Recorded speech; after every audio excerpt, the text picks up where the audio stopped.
고백합시다. 내 마음의 성전에 영광이 가득하려면, 내 마음의 성전에 영광이 가득하려면 영광이 가득했다. 여호와의 영광이 여호와의 성전에 가득했다. 영광이라는 것은 원어를 보면 영광은 무겁다, 무거운 이런 의미를 가진 단어입니다. 무겁다. 근데 우리가 쉽게 표현하면 영광은 뭐냐? 나를 통해서 하나님이 나타나는 것이 영광이죠. 내 영광은 뭘까요? 그 무엇인가를 통해서 내가 드러나는 것이 나의 영광입니다. 사람들은 그것을 명예라고도 표현하죠. 아, 그 사람의 명예, 그 사람의 명예가 참 나오고 있어. 그 사람의 명예가 참 드높아지고 있지.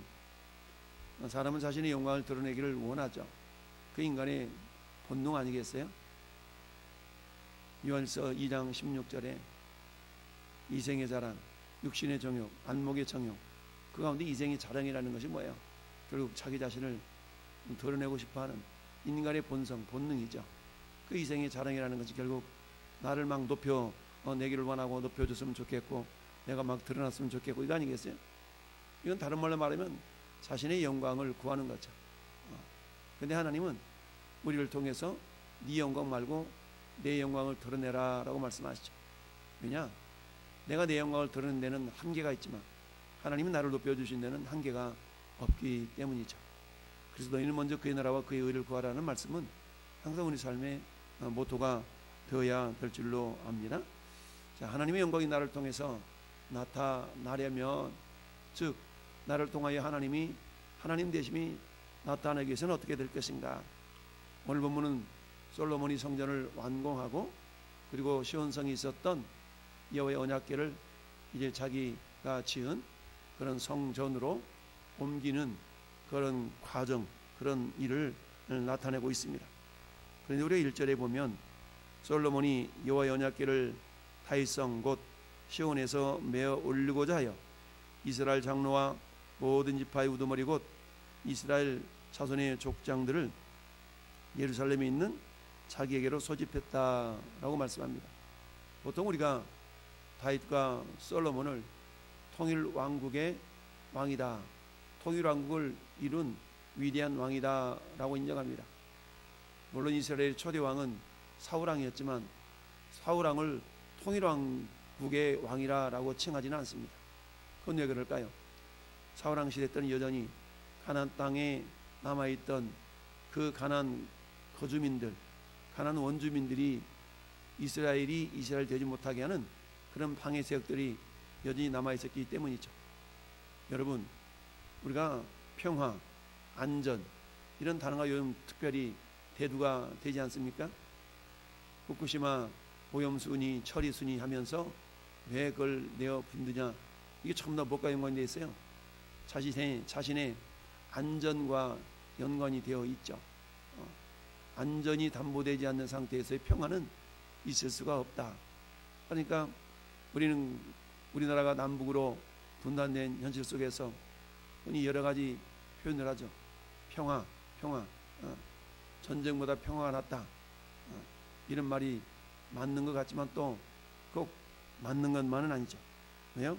평화라는 것은 힘이 내 안에 있어야 되고 적들이 내 힘을 보고 감히 이렇게 침범하지 못하려 하는 그런 상태가 전제될 때 이게 진정한 평화가 될 수가 있습니다. 이걸 또 다른 말로 표현하면 내 주변에 있는 적들이 나에게 감히 달려들지 못하게 하는 그런 힘이 나에게 있을 때 진정한 평화가 있다. 여러분, 오늘 8장 1절에 있는 다윗성 곧 시온, 이 시온성은 원래 여부스 민족, 여부스 족속이 지배하고 있었던 그런 지역이었죠. 여부스 민족은, 여부스 족속은 어때요? 가나안 땅의 7족속 가운데 한 족속이었죠. 근데 그 여부스 족속이 차지하고 있었던 이 땅을 다윗이 점령하고 그것을 다윗성이다, 너는 시온성이다, 이렇게 이름을 바꿨던 거죠. 즉 다윗이 모든 적들을 다 내몬 이후에야 비로소 진정한 평화가 있었고 그 평화 가운데서 여호와의 성전이 지어지고 그 여호와의 성전 안에 언약궤를 안치함으로써 비로소 성전이 완공이 되었다라고 말할 수가 있습니다. 성경은 너희는 너희가 하나님의 성전인 것과 하나님의 성령이 너희 안에 거하시는 것을 알지 못하느냐라고 말씀하죠. 즉 하나님의 성령이 우리 안에 거하시고 있다. 우리 마음이 하나님의 성전이다 라는 것을 우리가 늘 배워 알고 있습니다. 그런데 어때요? 우리 이 땅에 불안전한 세상에 살아가다 보니까 베리벨 위협거리가 우리 주변에 도사리고 있죠. 그리고는 어때요? 온 것까지 염려와 근심과 걱정과 이런 것도 우리 마음속을 늘 놓고 하고 늘 우리 마음속에 침범을 하게 되다 보니까 어때요?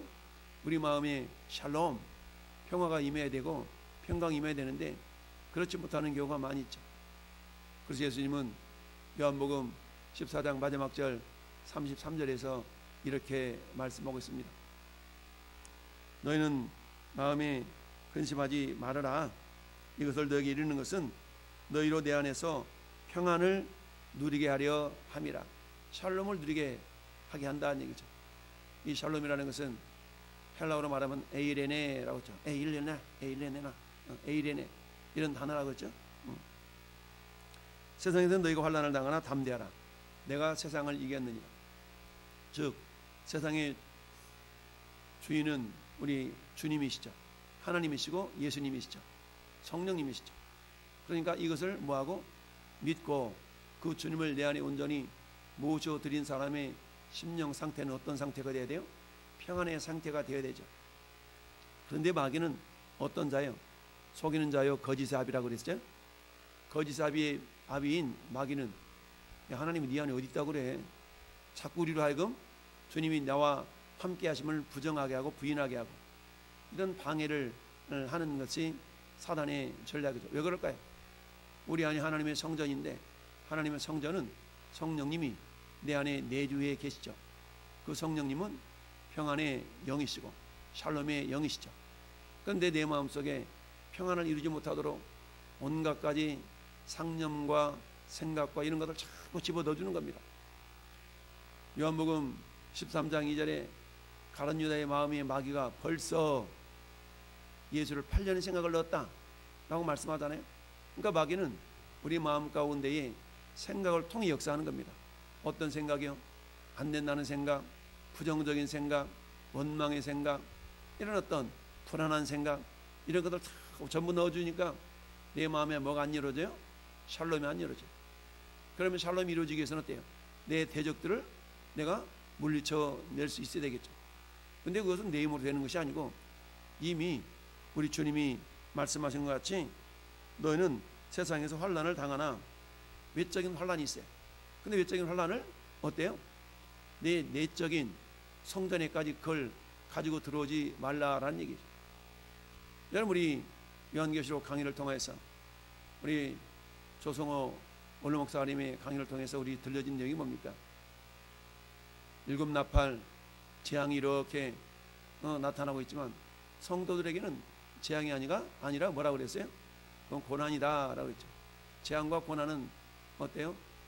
외부에서 볼 때는 동일한 것 같지만 내가 내면에서 그것을 이해하고 받아들이는 것은 전혀 다를 수가 있다라는 얘기죠. 왜요? 이 고난이라는 것은 마치 쇳덩어리가 용광로 속에 들어갔다 나와 이것이 풀무볼 위에 들어갔다 나와 대장작이 망치 아래 들어가 그런 과정을 반복하는 가운데 어때 그것이 멋진 칼이요 멋진 낫이요 홈이요 이런 도구로 변화가 될 수 있기 때문이죠. 따라서 환난, 역경 이 모든 내용들을 우리는 고난으로 맞이할 때에 그것을 어떻게 해요? 우리가 오히려 그것 때문에 우리 믿음이 장성해 갈 수가 있다라는 얘기죠. 그러니까 세상에는 환난을 당하지만 그걸 환난으로만 여기지 말아라. 왜? 내가 너와 함께 하고 있지 않냐? 라고 예수님이 말씀하셨어요. 그러니까 뭐하라? 평안하라는 얘기죠. 오늘 시온성이 그야말로 다윗에 의해서 샬롬이 이루어졌기 때문에 그곳에 성전을 세우고 그 성전을 세운 이후에 드디어 언약궤를 안치할 수가 있었던 것입니다. 이게 성전 완공의 마지막 단계죠. 여러분 아무리 외형적인 성전이 지어졌다 할지라도 그것이 하나님의 임재의 상징인 언약궤 또는 하나님이 임재해 계시지 않는다면 그것은 껍데기뿐인 성전일 수밖에 없죠. 우리가 그렇습니다. 우리 마음이 하나님의 성전임에도 불구하고 우리 마음의 안에 뭐가 없으면 언약궤가 없다면, 언약궤는 뭐예요? 원래 언약궤 안에는 세 가지 물건이 들어있었죠. 첫째는 하나님의 십계명을 기록한 두 돌판과 그 다음에 만나를 담은 돌 항아리와 그 다음에 아론의 쌍난 지팡이, 이 세 가지가 들려 있었는데 보니까 이게 두 가지는 언제 사라졌는지 모르지만 성경은 십계명 두 돌판만큼은 분명히 언약궤 안에 있는 것을 이렇게 말씀하고 있어요. 그러면 두 돌판은 뭘 상징을 해요? 하나님의 언약, 말씀을 상징하죠. 그런 말씀이 언약궤 안에 있다는 건 뭡니까? 또한 여러분, 대초의 말씀이 계시니라. 이 말씀이 하나님과 함께 계셨으니 이 말씀은 곧 하나님이시니라. 여러분, 말씀을 기록한 돌판이 언약궤 안에 있었다는 얘기는 언약궤는 곧 하나님의 임재를 상징하는 것 아니겠습니까? 그러니까 솔로몬을 통해서 성전이 지어졌다 할지라도 하나님의 임재가 상징되는 언약궤를 안치하지 않았다면 이것은 절반만의 성전이다라고 말할 수가 있겠죠. 그런데 솔로몬이 이제 비로소 언약궤를 안치함으로 말미암아서 완전한 성전의 모습이 완공될 수가 있다라는 얘기입니다. 여러분, 하나님은 저와 여러분을 향해서 너희는 너희가 하나님의 성전인 것을, 너희 몸이 하나님의 성전인 것을 알지 못하느냐. 다른 말로 말하면 너희 몸이 하나님의 성전인 것을 알고 살아라, 이 말이겠죠. 그러면 성전의 특징은 뭡니까?